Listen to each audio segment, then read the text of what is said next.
Good afternoon, everybody. Welcome back after a bit of a break. I hope everybody has been well, and for those of us who's probably just about everybody who is in lockdown, that you're dealing with it okay.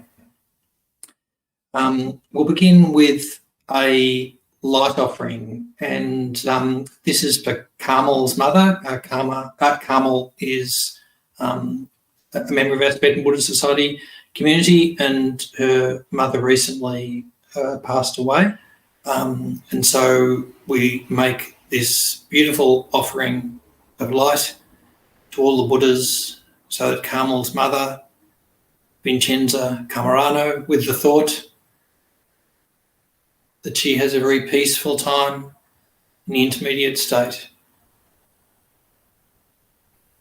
that she very, very quickly takes a high rebirth in a very happy state with all good conditions, that all of her circumstances in her next life are favourable. And in particular, that she quickly progresses, removing all experience of suffering, cultivating all happiness and the causes of happiness, and quickly achieves enlightenment for the benefit of all beings. And also we make this offering of light with the thought that it brings comfort and peace to Carmel and all the family.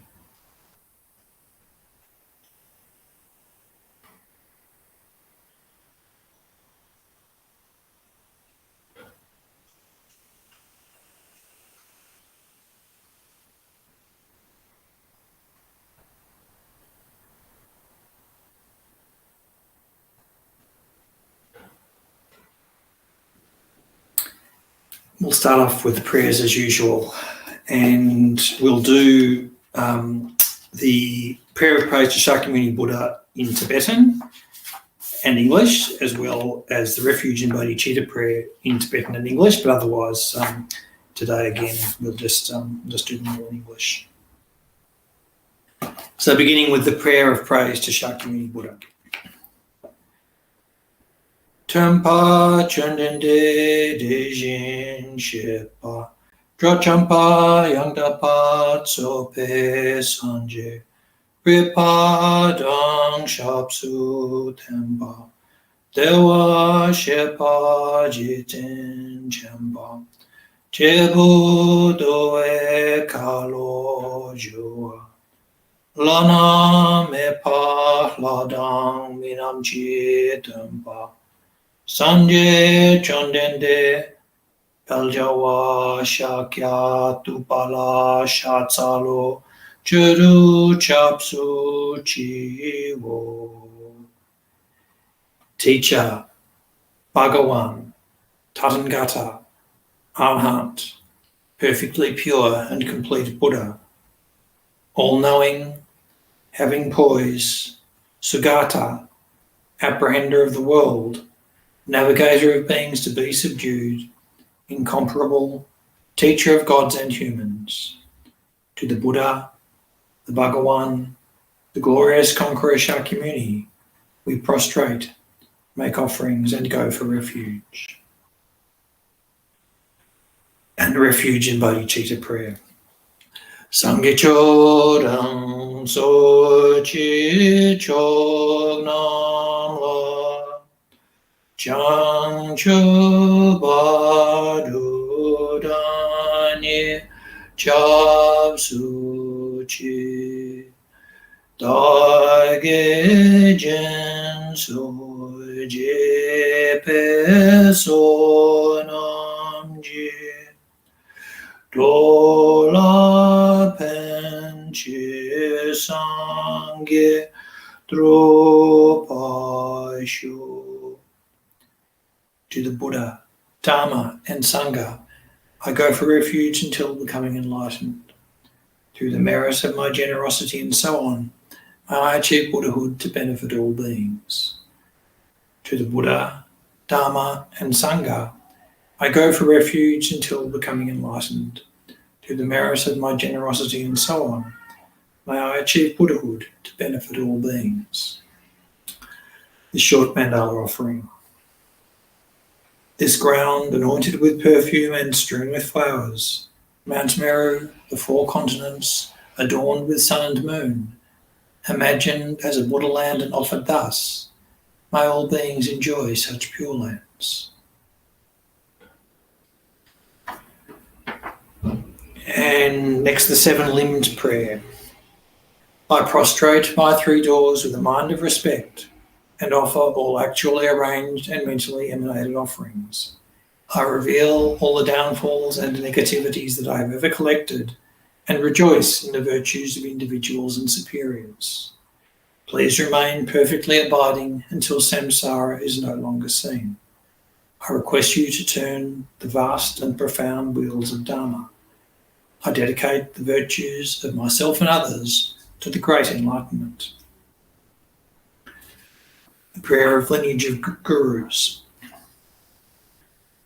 Body born from 1,000,000 magnificent excellent virtues, speech fulfilling the hopes of infinite beings, a mind that sees all objects of knowledge precisely, I bow my head to the chief among the Shakyas, supreme sons of the incomparable teacher, carrying the load of all the conqueror's deeds, by their emanations appearing in countless realms. I prostrate to Maitreya and Manjushri. The mother of conquerors is difficult to fathom. The precise thought is in commentaries written by Jambhavipa's ornaments, Nagarjuna and Asanga. I prostrate at the feet of those most renowned in the 3 realms. From these 2 great chariots come the excellent lineages of the paths of profound view and vast deeds, their essential points gathered thoroughly and without fault. Prostration to the lamp holding this treasury of instruction. Giving explanation to compassion by seeing precisely and completely the essential points of all paths of Sutra and Tantra, holder of the conqueror's entire holy Dharma, prostrations to the glorious Losang Drogpa. By seeing all the infinite teachings, supreme way of crossing for those entering the journey to liberation, moved by compassion to deeds skilled in method, prostrations to the spiritual masters who make everything clear. And the great treasure of excellence, the prayer of the path to enlightenment. The kind master is the basis of all qualities, and proper reliance is the root of the path. By seeing this excellence and through much striving, bestow blessings to be devoted with great respect. This gentle support of freedom, obtained this one time, is most difficult to achieve. Knowing its great value gives rise to a mind seizing its essence constantly day and night. Bestow blessings to generate this continual unceasingly. It is like a bubbling water, this constantly moving body and life. Thus remember the swift collapse of death. Beyond death, like body and shadow, white and black karmic results follow after. By gaining firm certainty in this, the mass of faults, subtle and very subtle, are abandoned, and the accomplishment of all virtuous collections completed. Bestow blessings to ever retain conscientiousness. The qualities of samsara are unfit to be trusted. The door to all suffering. Do not be content with these enjoyments. By knowing its defects, bestow blessings to develop a great aspiration for the bliss of liberation. By that pure thought, great conscientiousness is drawn forth, and mindfulness and awareness of the individual liberation, the root of the teachings. Bestow blessings to make this the essential practice. Just as I myself have fallen into samsara's ocean, all living beings as mother are also like that. By seeing the responsibility for the liberation of beings, bestow blessings to be trained in supreme bodhichitta. However, by merely generating the mind, if not acquainted with the 3 aspects of ethics, enlightenment will not be attained. By seeing this excellence, bestow blessings to train with strong effort in the vows of conqueror sons. Pacifying distraction toward perverse objects by way of proper analysis of the perfect meaning. Bestow blessings to swiftly and continuously generate the path related to the union of calm abiding and special insight. Thus, becoming a vessel trained in the common paths, enter the Vajrayana, supreme evolution of all vehicles. Bestow blessings to engage the easy path itself, that sacred way of crossing for fortunate beings. The base of practice for the two aspects of attainment is when guarding the pure vows of commitment is found to be genuine and certain. Bestow blessings to protect these even at risk of life. Then, by understanding properly the important points, which are the essence of the two stages of the Tantra classes, bestow blessings to practice according to these holy teachings with continuous effort in the supreme four-session yoga. Like that, may the spiritual friend revealing the gentle path and the friends of proper practice stand firm. Bestow blessings to quickly pacify the masses of outer and inner hindrances. In all rebirths, may I never be parted from perfect gurus and the enjoyment of the glorious Dharma. By utterly completing all qualities, paths and grounds, may I quickly achieve the state of Vajradhara.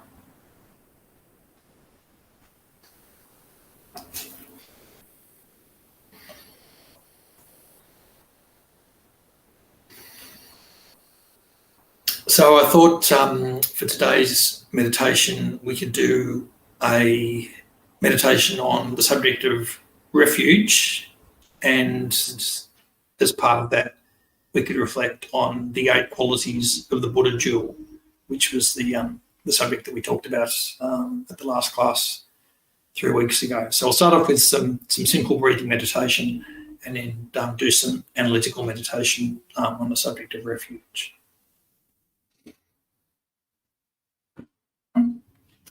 So again, sitting comfortably, making sure that our back is straight.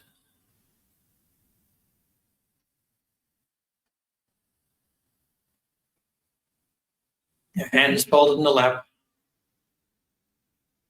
Right hand on the left palm with the thumb tips touching.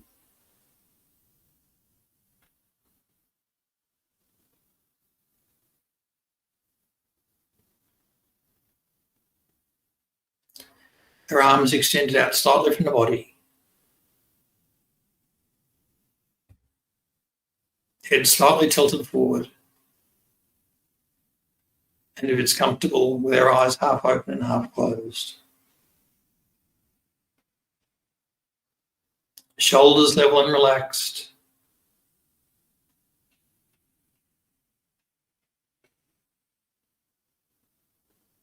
Mouth and jaw held comfortably.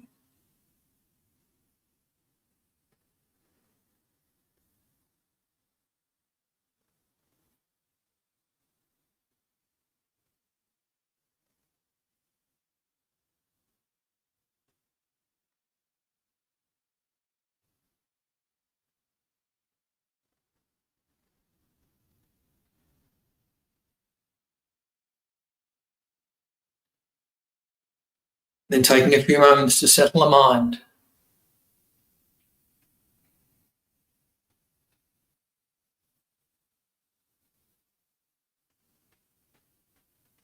Allowing our attention to withdraw from external objects of the senses.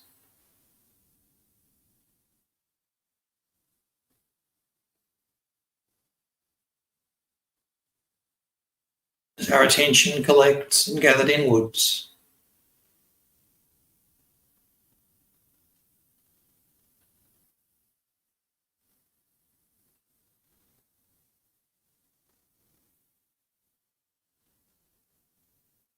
Allowing it to settle on just one object,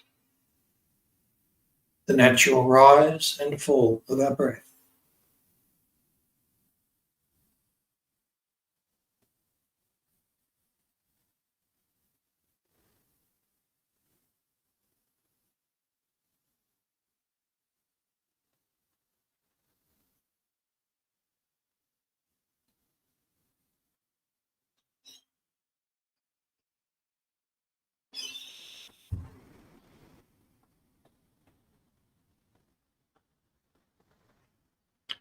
In the beginning, it's likely that our mind is still busy.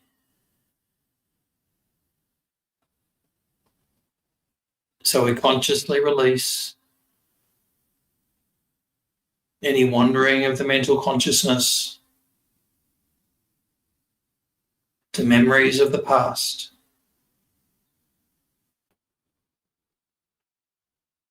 plans or speculation about the future.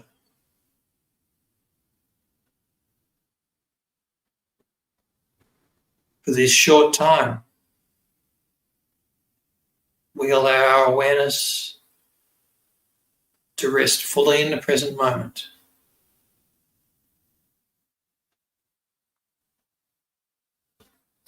As it settles gently on just one object, the natural rise and fall of our breath.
If we find that our attention has wandered, on becoming aware of that, let's gently restore our attention to the breath.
And having settled the mind, we can do analytical meditation on refuge. First, reflecting on the two causes of refuge.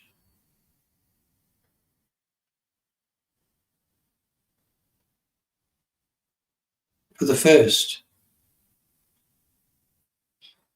we can contemplate our future existence.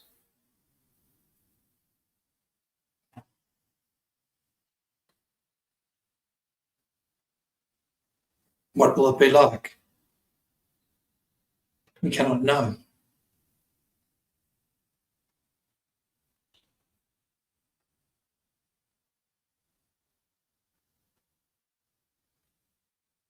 But in our future existence,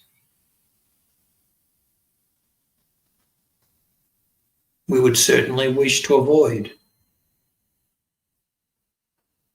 the suffering experience of a lower rebirth.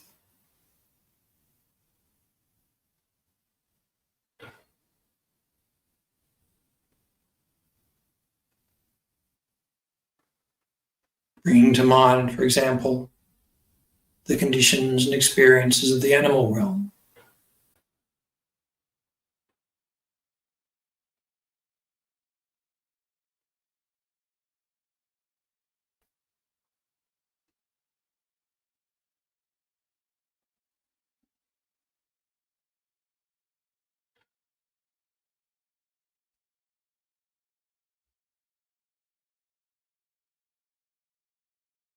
Or recognising the faults of cyclic existence generally.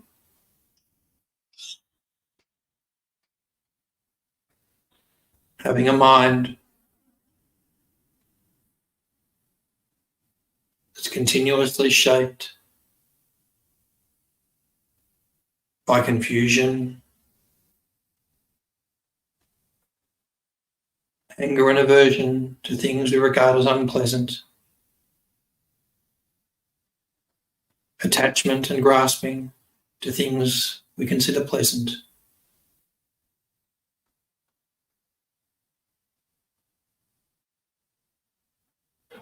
With all our behaviour driven by these compulsive minds.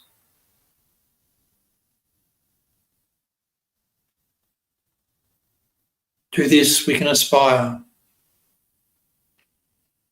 to be free from psychic existence in our future lives.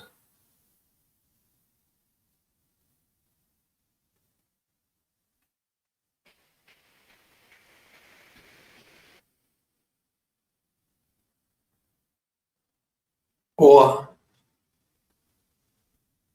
within the Mahayana perspective, we can recall that it is not just us that experiences the faults of psychic existence.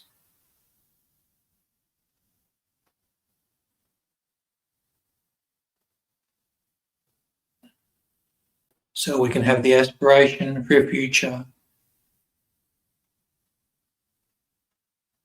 where not only we ourselves are free of delusion and karma,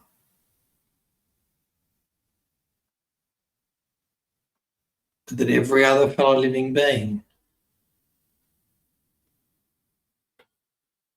who equally wishes for happiness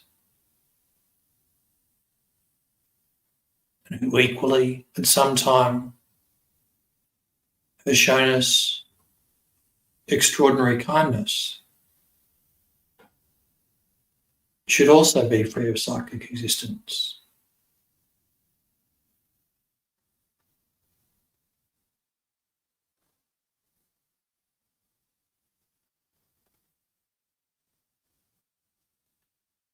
But looking at our present situation,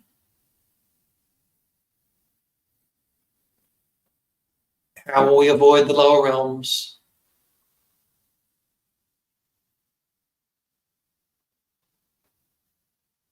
Continued experience of psychic existence for ourselves and others on our own.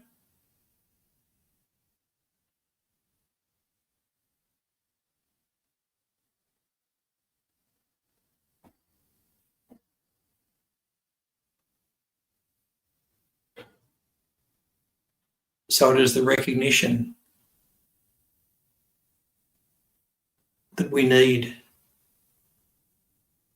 the support of others, of Buddha, Dharma and Sangha,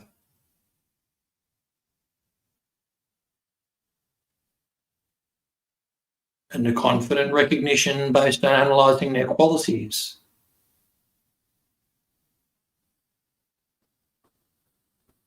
that they can help us solve the problem of psychic existence.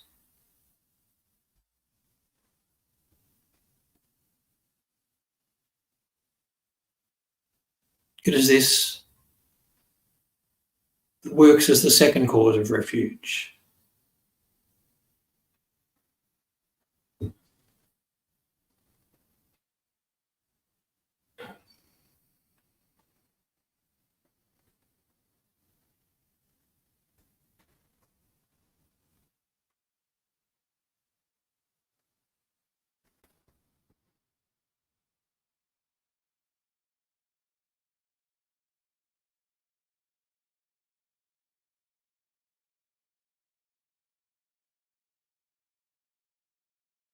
to develop the realization of refuge, we need to have a precise and correct understanding of each of the three jewels of refuge.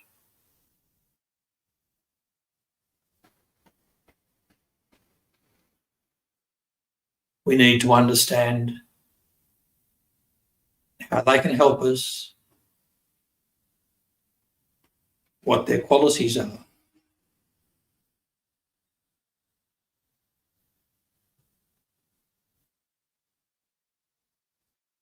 And so we can reflect on the 8 qualities of the Buddha jewel as set out by Maitreya.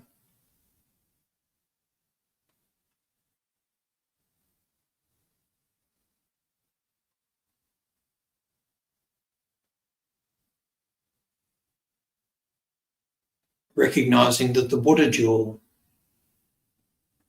is the source of refuge.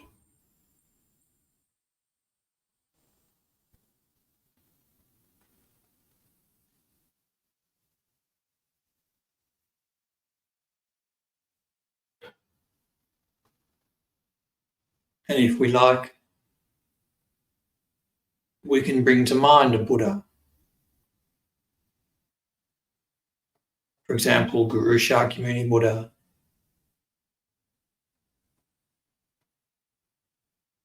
Mother Tara, Maitreya Buddha,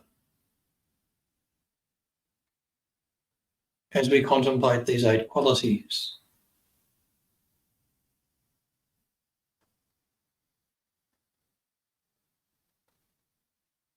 Or if we have a guru, we can bring to mind our guru.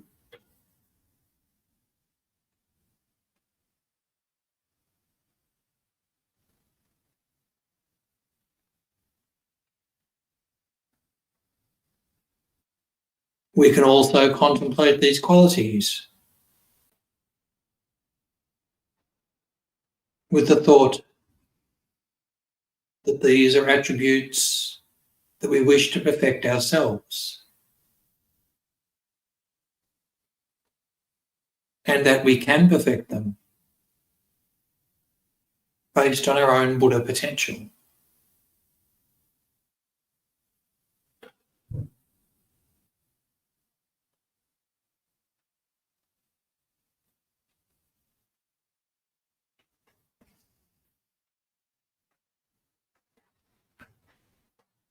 So the first quality or attribute is having a completely pure nature.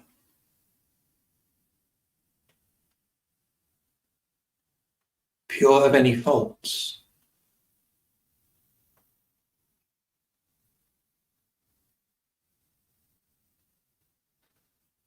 A being who, like us, is caught in cyclic existence and its confusion isn't of much help.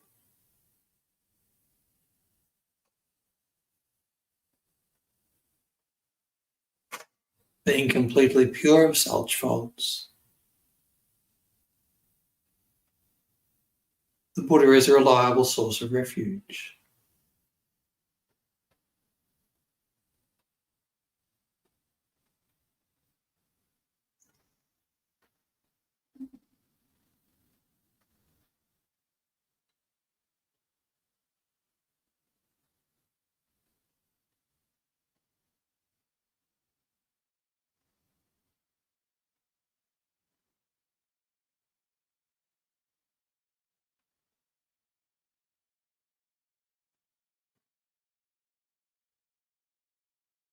The second quality is accomplishing activities spontaneously and effortlessly.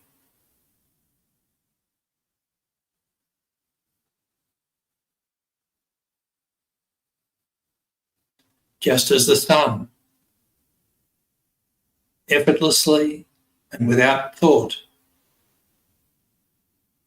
supports every living being on this planet.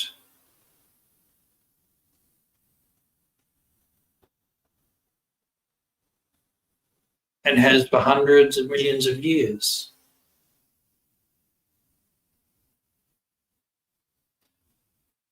The energy of the Buddha naturally supports living beings.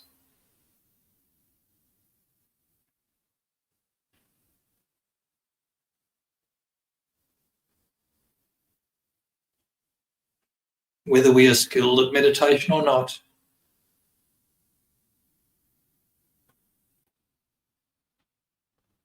whether at any given time we have positive or negative minds arising or not,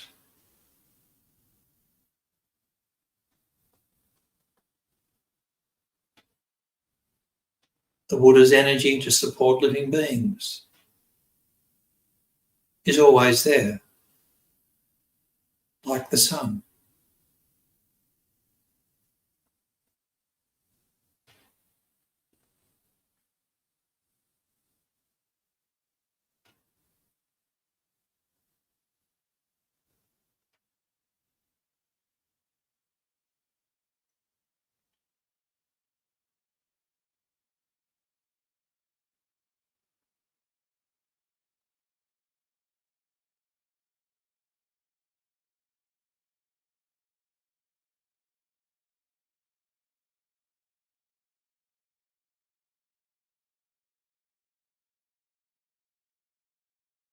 Third attribute, according to Maitreya, is inconceivable qualities.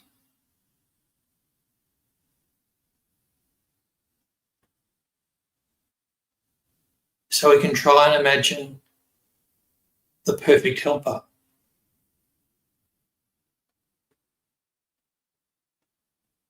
If we want to solve our own problem of cyclic existence,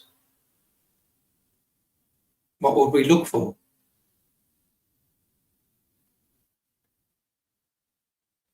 Someone who knows with certainty how to get out of cyclic existence.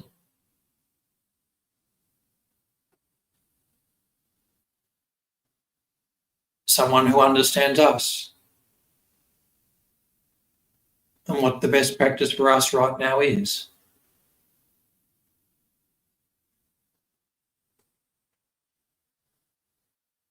Someone with limitless kindness and patience.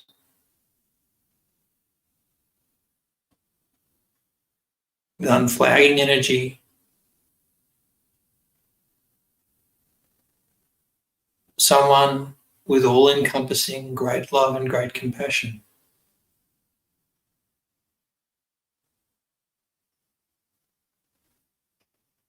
Because the qualities of the Buddha jewel are inconceivable,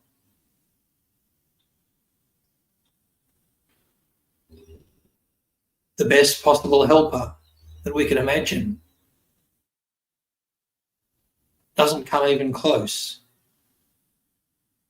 to the actual qualities of the Buddha.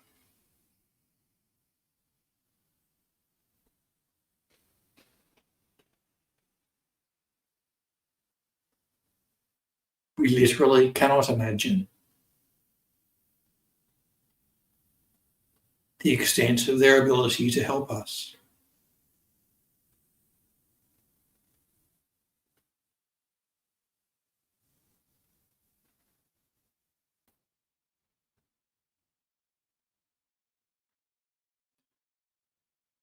The fourth quality of the Buddha jewel is being endowed with wisdom.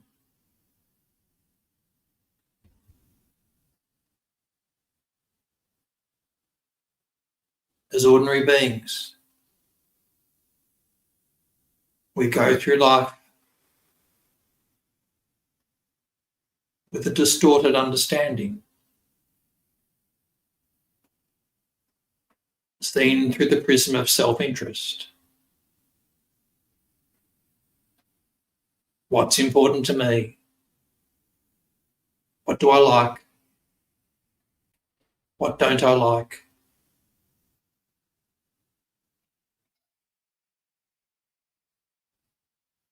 We need a guide who is not only free of a limited mind, distorted in this way.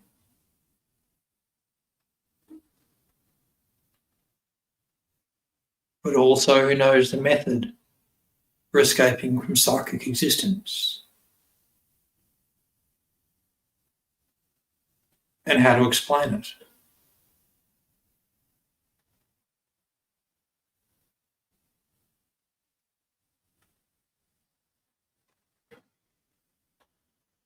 We need a guide who directly understands the nature of psychic existence and its faults, firsthand, not theoretically, understands true suffering.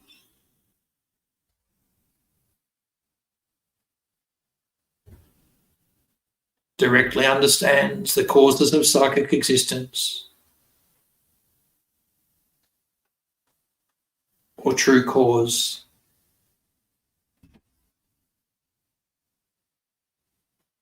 Sees without mistake the possibility of removing the experience of psychic existence by reversing its causes, or true cessation.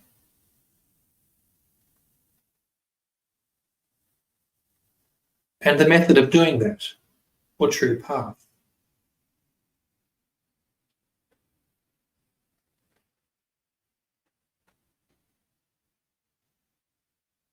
Because the Buddha jewel is endowed with perfect pervasive wisdom.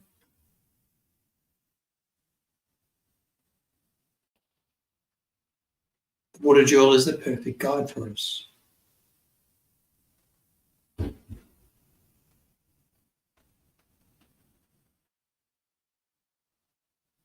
The fifth quality is being endowed with compassion.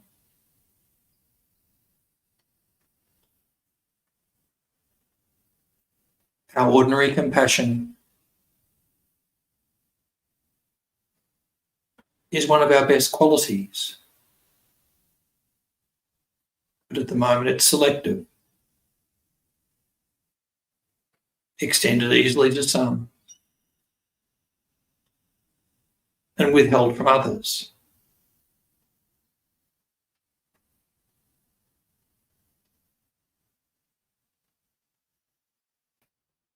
A person whose mind is not distorted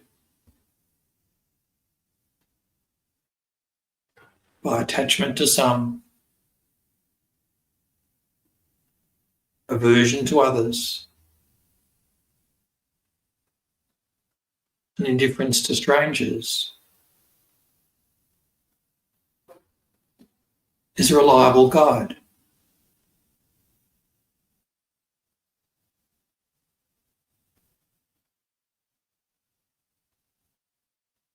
A person who never experiences compassion fatigue.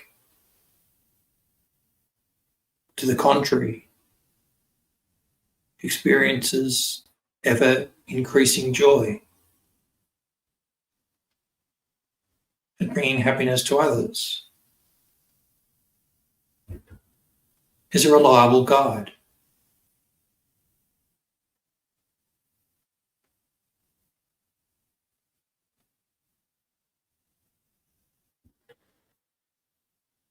The person who realizes the truth of suffering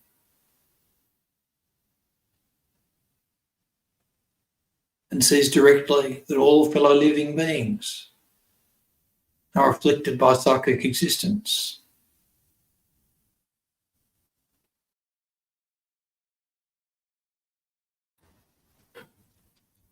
Also, the Buddha jewel is endowed with power, as well as having the natural wish to benefit others. The best guide will have limitless, unflagging energy in acting on that wish.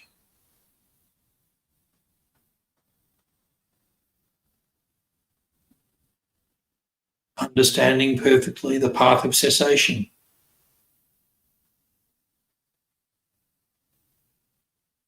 The best guide will have unfailing perseverance, leading others through that path according to their personality, inclinations, and capacity at the time.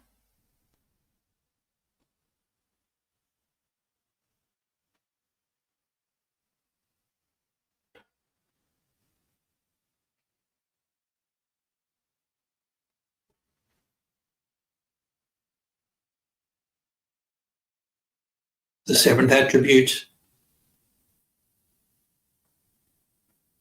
is that the Buddha has accomplished all benefit for self.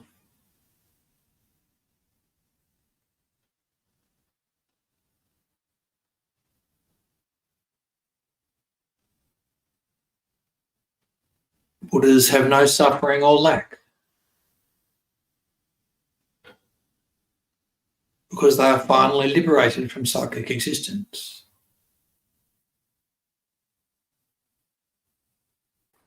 They have no confusion or doubt as a result of having removed the two obscurations.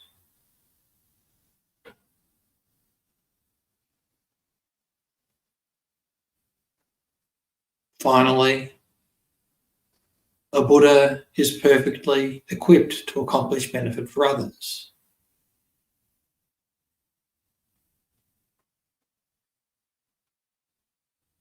They perceive the sufferings of other living beings without mistake.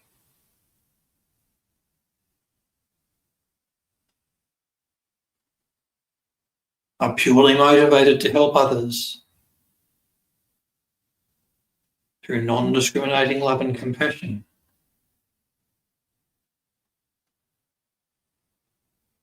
Have limitless energy and perfect skill to do so.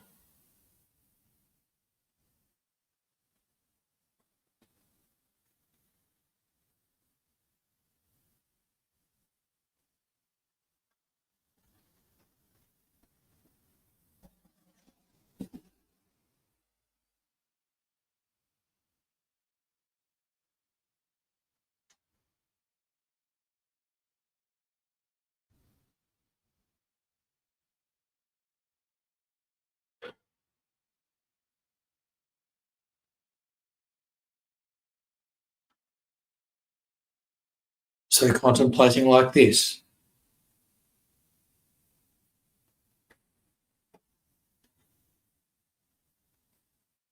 we develop our understanding of the Buddha jewel, the source of refuge.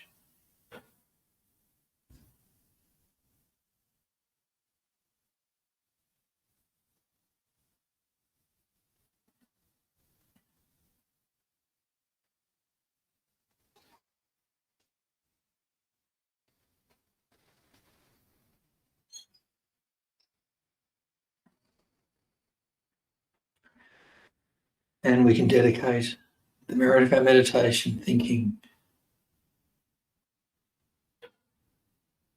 by our analytical meditation on the qualities of the Buddha jewel. May our realization of refuge progressively develop and strengthen.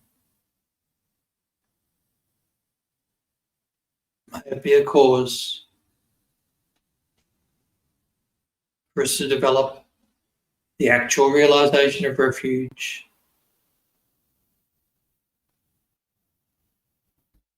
May this be the basis for us to develop all realizations of the stages of the path of enlightenment.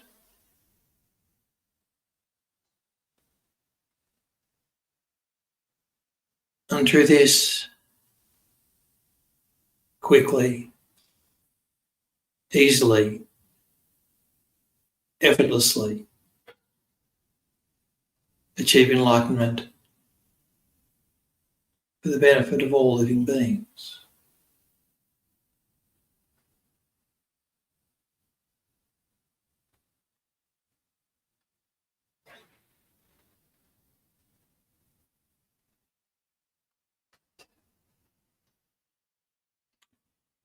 And so we conclude the meditation session.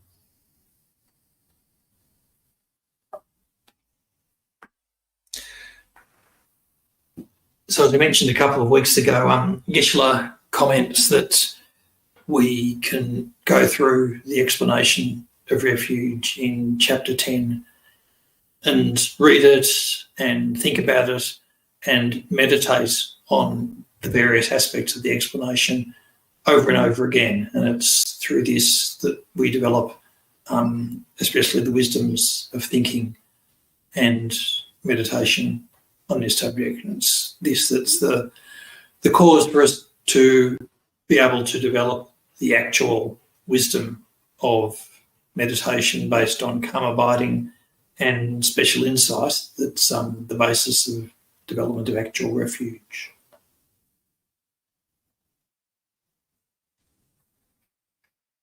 So today, firstly, we'll cover off on a number of questions that have come through.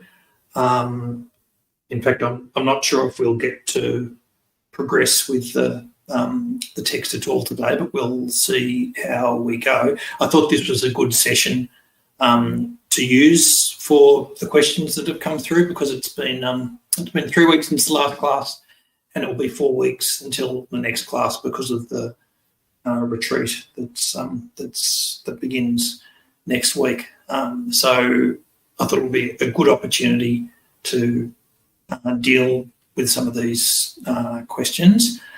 Ideally, we would have been able to have conducted this more as a discussion session if we could have all been together in person. So I'll do my very best to answer these questions, but I'm not a scholar.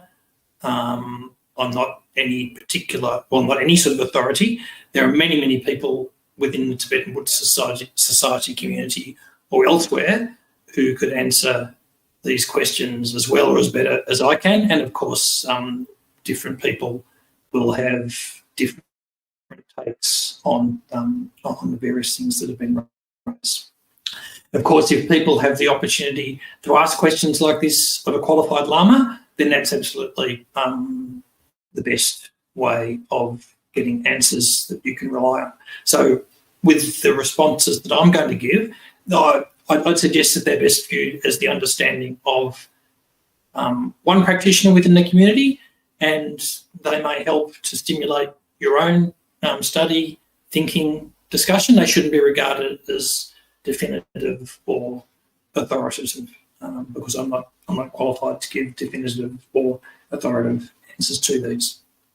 I should also say that I think that if we're going, given that we do questions in these sessions, I actually think this is a really good way to do it, because often if they come through at the end of a session, I'm usually conscious that we're short of time. I usually don't want to leave too much time, because often we don't get any questions, and so I want to use as much of the session as I can to go through Geshe Loden's text. And when they do come through, often there isn't much time, and I can't give the questions the justice that they deserve in some cases. So I actually think this is quite a good way of doing it. If people do have questions, if they're able to send them through beforehand. Having said that, when we get back to more normal transmission, I will still go through the practice of where we have time of asking if people do have any questions at the time.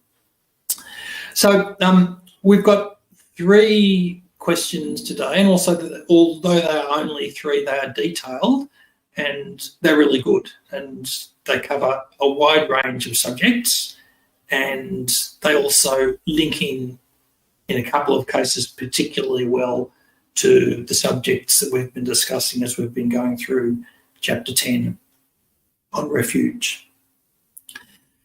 So the first one, and I'll read it out in a slightly paraphrased form, but essentially it's about how do we liberate others from cyclic existence. So the question is, how is it that we can help liberate others from cyclic existence?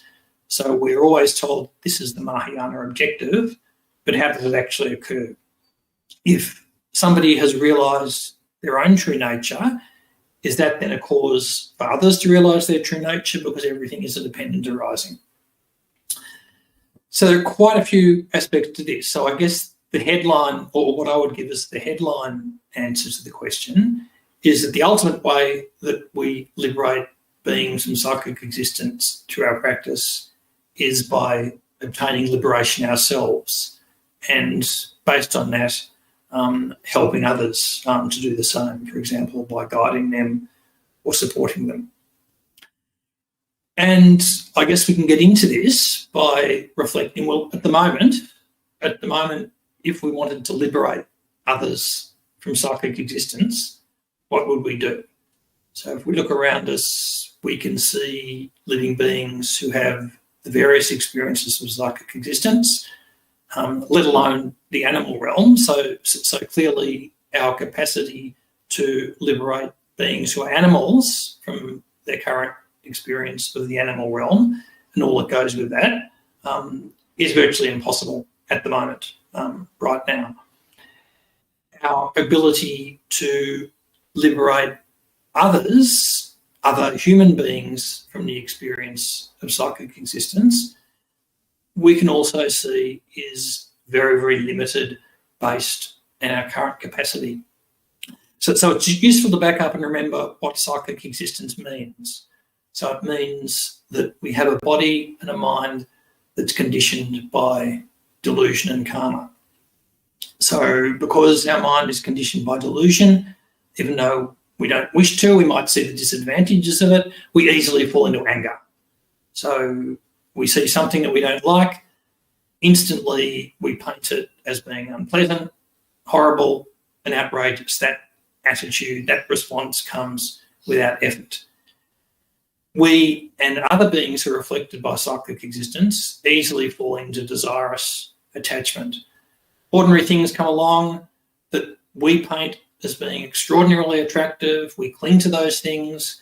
We feel that we have to get it. I have to get this car. I have to get this house. I have to be in this relationship. And our mind is continuously agitated by the fact that we have that mind from psychic existence. We easily have egotistical pride. So we have the insecure mind where we need to be convinced that others think that we have some sort of good qualities, or that at least we don't have bad qualities, and we get upset or insecure if our sense of that is threatened or if it's called into question. And we and all human beings who are afflicted by psychic existence have this type of experience. So what would we do to remove delusion of others? How do we liberate others from this type of experience? The other aspect of psychic existence is being conditioned by karma. So through karma, we're thrown into different situations into our life without any control. When we encounter those situations, we can't help responding to them with delusion. We're in a continuous cycle of agitation because we're continuously responding to the things that come up in life through aversion, attachment, and confusion, and so on. So even though we don't want it, without our wish, the situations are going to come up where people harm us, or we perceive that they're harming us, and we find it difficult not to be carried away by anger as a result of that. Anger and resentment easily captivate our mind in that type of situation. It can be difficult to let go of, so we can be disturbed by anger. We can find that it keeps us awake at night, but even though it does keep us awake at night and we don't enjoy it, it's still really difficult to let go of in some cases. If our mind is pervaded by anger and resentment, it robs us of our capacity for enjoyment at that time. If we act in our angry mind by harming others physically or using harmful speech to them, then that in turn triggers anger in other people and elevates our own when they retaliate. And so the cycle goes on and the habit gets stronger and stronger. The same thing with desirous attachment. We can't get the thing or the experience that we want. we get upset about that, or we get more fixated on this thing, keep chasing, and get more upset, or even if we succeed in getting this object or situation or relationship, then often after a while, once we've reached that thing that we craved so much, we lose interest and instead start chasing after something else. Or we achieve this thing that we crave so much, but then we cling on to it and we're terrified. Our mind is dominated by the thought that we might lose it. And if we do lose it, then we're more upset.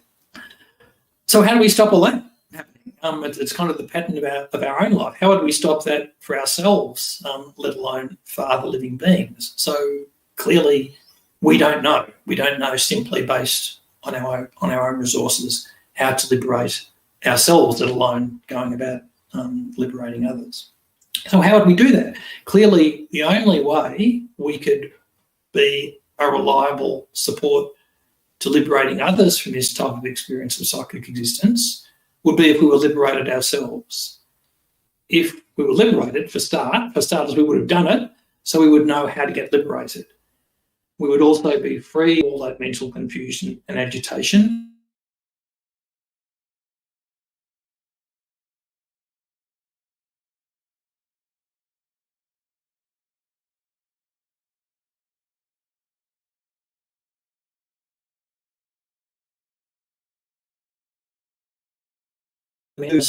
How do we do that would be by influencing others towards finding their own path to liberation. So in some cases, it could be by directly teaching others the path to liberation, if they wish to be taught, if they're open to that. And that's mentioned expressly in this chapter on refuge. So in the context of that definition of the Buddha jewel and being endowed by power, one of the 8 attributes mentioned by Acharya, that attribute of power includes teaching other living beings what they need in order to be liberated from psychic existence by teaching through wisdom and compassion. Even if we aren't able to directly teach others at any particular time, if we were liberated, it would still be possible to guide them in a positive way. So we can see how His Holiness the Dalai Lama, for example, is such a positive influence in the lives of so many people across the world, even though they may not be interested in attending Buddhist teachings or practicing the Buddhist path. If we were liberated, then we would set a positive example to others. And if for anybody who was around the Tibetan Buddhist Society at the time when we were fortunate enough for Geshe Loden to be living with us, continuously, day by day, we had a living example of continuous generosity. Geshe Loden was always giving, always thinking to give. Every couple of years, he would go to India and literally give away all of the money in his bank account. Who does that? So that was a direct example to those who were around Geshe Loden of how one can develop minds and behaviours that for us are a support to us in our own inching forward on the path of liberation. We can see how the power of a liberated being on an ongoing basis, bringing benefit to others, helping them realising their own liberation. So liberated beings don't liberate others by snapping their fingers and magically removing suffering directly. That's not possible, because if it was possible, then based on their unlimited great love and great compassion, then that would have already happened. So although realising our own true nature or being liberated isn't a direct cause for others to realise their true nature then and there, still it's an enabling condition. So if there were no enlightened beings, no liberated beings, then there would be no source of Dharma teachings. And if there were no Dharma teachings, then our capacity to develop realizations based on them would be non-existent. Another aspect of this is that what's referred to in Maitreya's Sublime Continuum, Maitreya's text of that name, is the fact that Buddhas naturally have an enlightening influence, or they have enlightened activities. So it's said that once a being is enlightened, that their enlightening influence naturally pervades all living beings, that it does that continuously, and as a result of that enlightening influence, our Buddha potential can also be ripened. So Geshe gives some explanation of this in his text on Buddha potential, fundamental potential of enlightenment. And one example of this is like the sun. The sun supports all life on this planet Earth at the moment. It supports all life that's ever existed on this planet, and without the energy of the sun, it wouldn't be possible for anything to survive. Light from the sun pervades the whole planet. It's there throughout our lives, from the moment that we're born to the moment that we leave this world. The sun never consciously sets out to support living beings.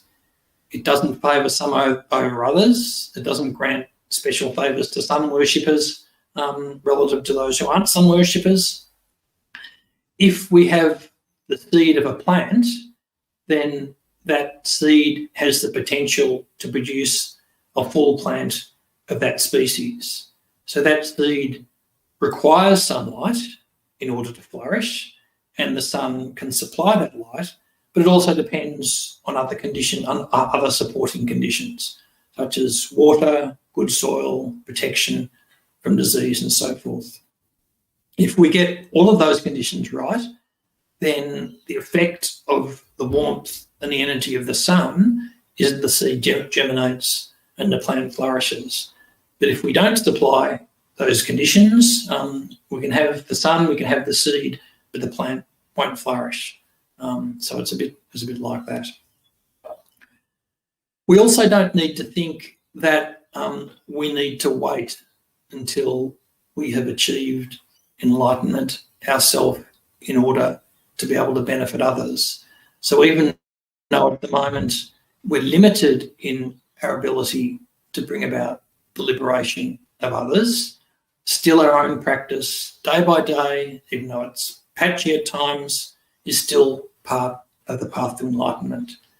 It can bring, so if we're kind to others, if we're patient with others, if we practice good speech, not only does that bring benefit day to day, but it also serves as a cause, as a seed for our own future realisation of enlightenment. And it's interesting that it's this sort of practice that the great lamas, I'm thinking of Geshe Loden, I'm thinking of His Holiness the Dalai Lama, when they talk to beings generally about practice and what the most important thing for us to do, this is the sort of thing that they emphasise. Not so much going off and doing retreat for months and months on end, not so much on going off and living with a cave, not so much on becoming a monk or nun. All of those things done at the right time with the right motivation are enormously beneficial, but what they mainly emphasise is that day to day we practice developing positive minds, minimising negative minds, and acting in a way that's based on kindness to others.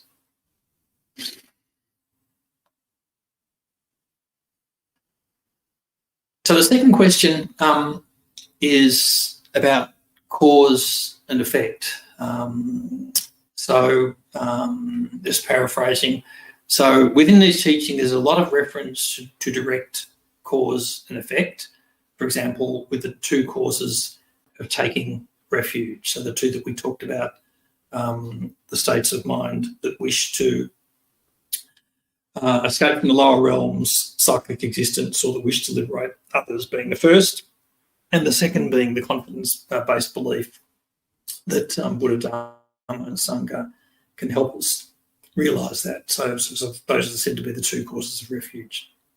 The question says, so how can we say something is a direct cause of something else?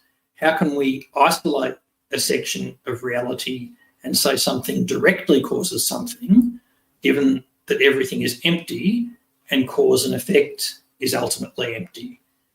This is a conventional explanation, but not the truth.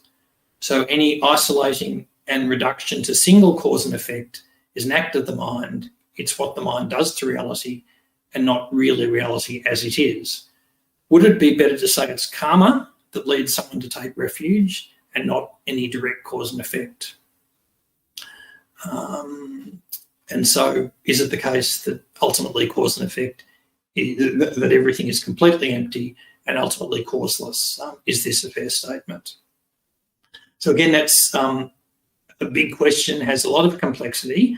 And the headline comment I'd make is that it is a fair statement that cause and effect is a mere dependent arising. So cause and effect is empty of existing independently, inherently, or from its own side.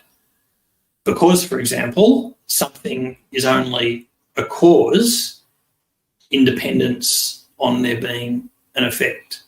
So you could only describe a seed as being a cause of the plant if there was a plant, if there was a result coming from that seed that enables it to be designated as the cause. So to say that cause and effect is a mere dependent arising that is empty of independent, inherent existence from its own side, that is a fair statement.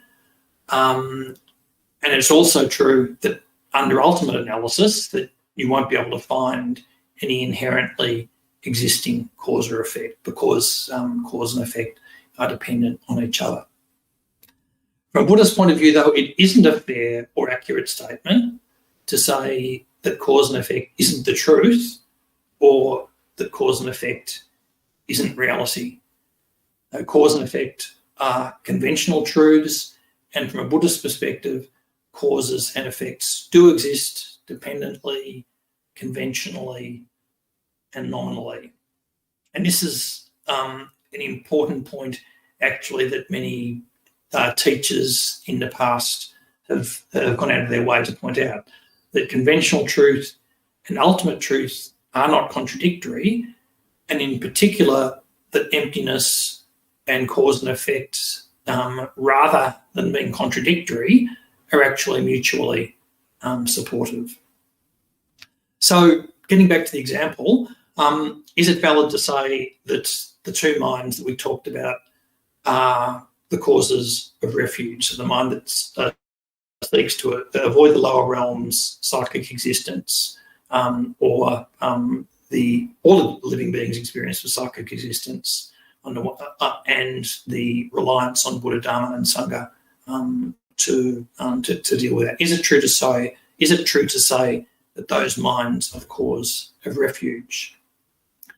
And it is notwithstanding the fact that cause and effect are dependent arisings, it is valid to say that those two minds are the cause of refuge. So if refuge is the mind that relies on Buddha, Dharma, and Sangha in order to achieve higher status or liberation or enlightenment, the only way that we can produce that mind is, firstly, we need to see that there was a reason for wanting to achieve higher status, liberation or enlightenment as the first cause. And secondly, we would need to think that Buddha, Dharma and Sangha could actually help us to achieve that. So it's logical and natural and makes perfect sense to say that those two minds are the causes, that they are the main thing that produces the realisation of refuge. Can we also say that there are other factors that contribute to the realisation of refuge? Yes, we certainly could say that. So, for example, leisure and fortune. The life of leisure and fortune is also an important precondition to being able to develop refuge. But a life of leisure and fortune, having that circumstance, won't necessarily lead to the attitude of refuge. Also, we could look at other points in the network of cause and effect. So, for example, we need food in order to sustain our body. If we don't sustain our body, we can't practice, and if we can't practice, then we can't achieve any realisation, let alone the realisation of refuge. It's the same with sleep. We need sleep to sustain ourselves. If we don't have sufficient sleep, we can't sustain our body, and so forth. Notwithstanding that, it wouldn't make sense to say that eating and sleeping are causes of realisations. If they were, that would be fantastic. I think I would be the first to sign up for that line of practice. So healthy eating and sleeping will contribute to practice generally, but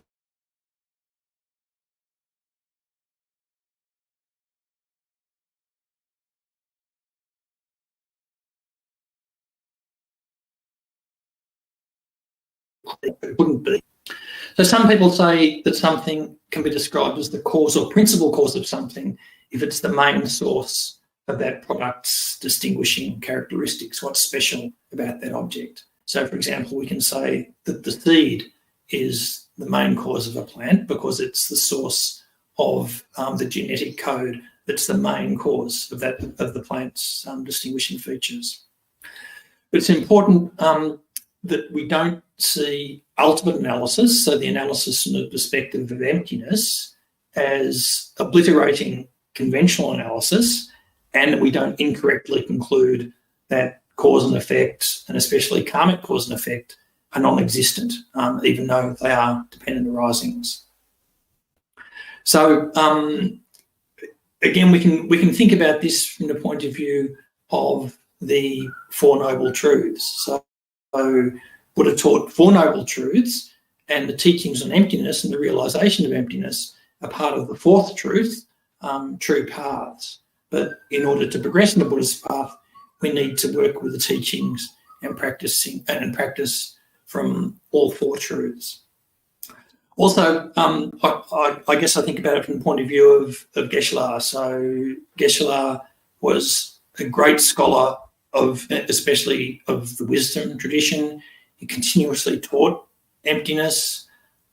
He wrote a book on emptiness from the point of view of both sutra and highest yoga tantra traditions, and his teachings make it clear that the realisation of emptiness is the only way ultimately to achieve liberation. But if we look in Path to Enlightenment, he doesn't mention the subject of emptiness at all until you get 800 pages in, when he talks specifically about the subject of special insight. So from that perspective, emptiness is a very important teaching. It's a key teaching. It's one for us to practice at the right time, but it certainly doesn't negate the teachings or detract from the teachings in the earlier path of the Path to Enlightenment. So the third question is about the mind. So what is it that exactly that the mind entails according to Tibetan Buddhism?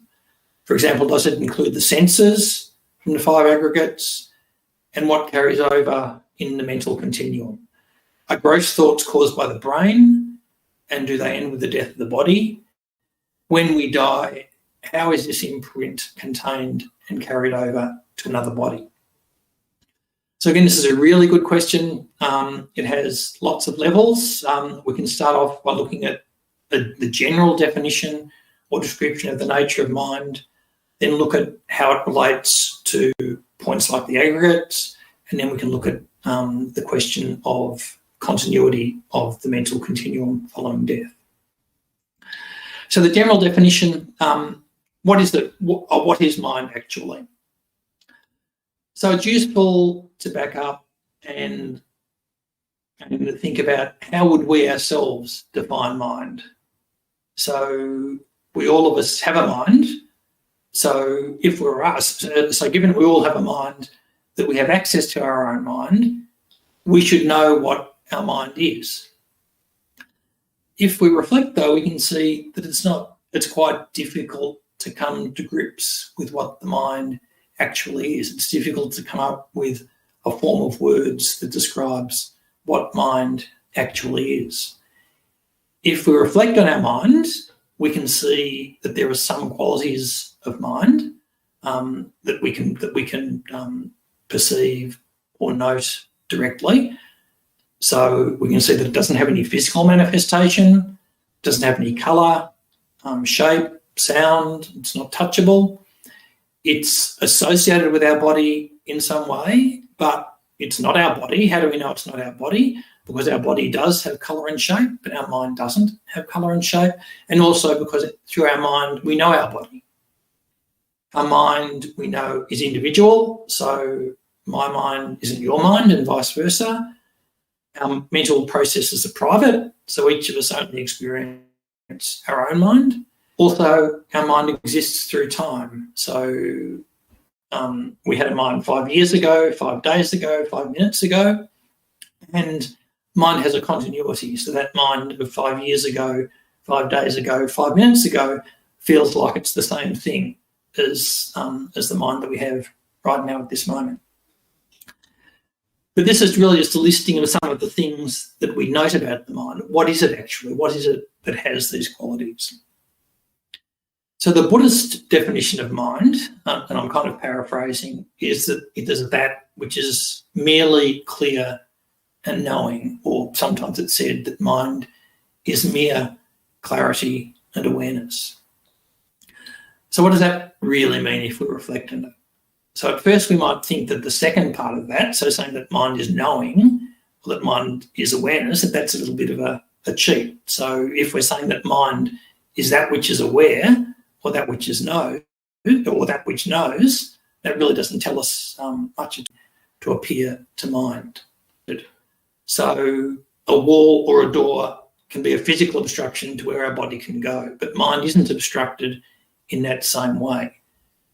With our mind, appearances continuously arise, and in principle, any appearance can arise within mind.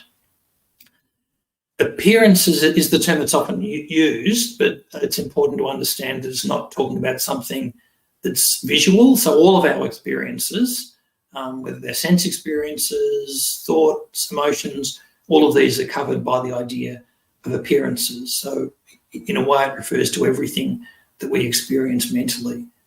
So the first aspect of mind is that it's a continuous series of appearances that arise. The second aspect of mind is that it's knowing, or that it has the quality of awareness. And the important point about this is that it isn't something that's separate or distinct from the first aspect, from the fact of, from clarity, from the fact that mind involves appearances that are continuously arising. But what it does mean is that mind isn't simply about appearances that arise passively and subside, like, for example, a digital photo frame that has a continuous series of appearances that arise. The appearances that arise within mind are engaged with, they are experienced, and they are known. And a digital photo frame doesn't do that. So, for example, when the appearance of the person who is closest to us in this life arises in our mind, it comes with a whole range of subjective experiences, so feelings, memories, wishes, and so forth. But those aren't separate from the arising of that appearance. So it's not that in moment one an appearance arises, and in moment two we know what that appearance is. Rather, the arising of the appearance and the knowing of the appearance are two aspects of that same activity. But so it's a very simple account. But actually, if you reflect on the way mind actually works and what it is you could say to describe the way that process works, at least from my point of view, you can see that this is an extraordinarily powerful explanation of what mind actually is and what its basic fundamental nature is from a conventional point of view. The second question is, or the second aspect of the question relates to whether this sense consciousnesses form part of mind.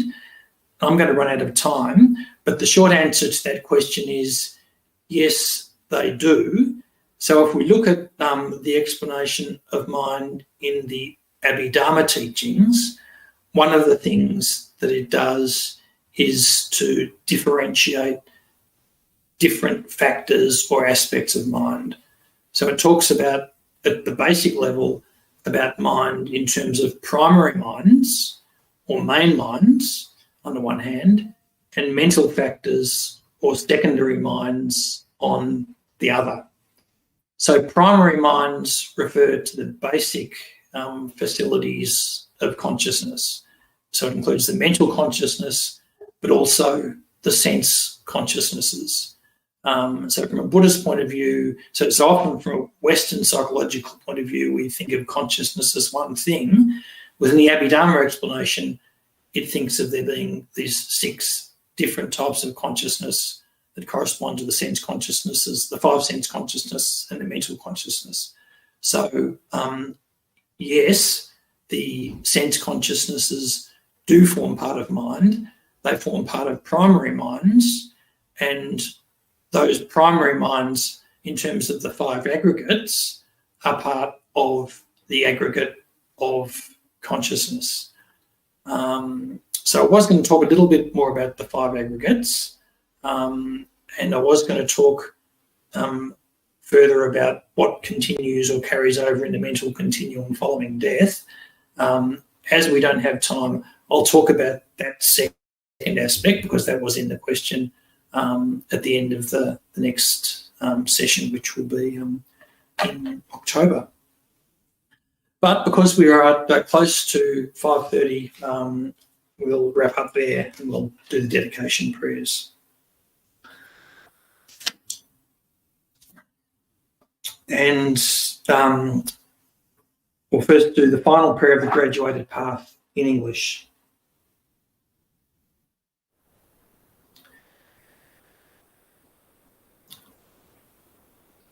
By the 2 collections, vast as space, amassed with effort for a long time, may I become a chief of conquerors, a guide for all beings whose mind's eye is blinded by ignorance. Also in all lives will not yet come to that, may Manjushri favour me with his compassion. Finding the supreme path complete with all stages of the teachings, may I please the conquerors by practising well. By my precise understanding of the essential points of the path, with skillful means drawn along by strong compassion, and by dispelling the mental darkness of beings, may I uphold the conqueror's teaching for a long time. Where the supreme precious teaching has not spread, also where it has spread but become degenerate, with a mind deeply moved by great compassion, may I make clear this treasure of benefit and bliss. The stages of the path excellently established by the marvellous deeds of the conquerors and their sons give glory to the minds of those aspiring for liberation. May the conqueror's deeds be long preserved. May all humans and non-humans who remove the obstructions and establish conditions favourable to cultivating the excellent path never be parted for all of their lifetimes from the purest of paths which the Buddhas have praised. When someone makes effort to practice properly the 10 points of conduct of the Supreme Vehicle, may he always be assisted by the mighty protectors, and may oceans of good fortune spread out, reaching all. And then the general dedication prayers, which we'll do in Tibetan and English. Gewandi chebokun sonam yeshe sobzogshen sonam yeshe le jongwe Damba Kunye Toba Shu. By this virtue, may all beings complete the collections of wisdom and merit, and attain the two holy bodies arisen from wisdom and merit. Jangju Sam Chogrim Boche Ma Che Panam Che Ju Che Panyamba Me Apaye Gong Ne Gong Du Pel Ba Shu. May the precious superior mind of enlightenment be generated in those who have not yet generated it, and not decrease in those who have developed it, but increase continuously. So thank you very much everybody. Stay well, and just a reminder that our next class will be on the 17th of October, I believe, after the retreat. So I hope everybody stays safe and well in the meantime, and look forward to seeing you then. Thanks very much.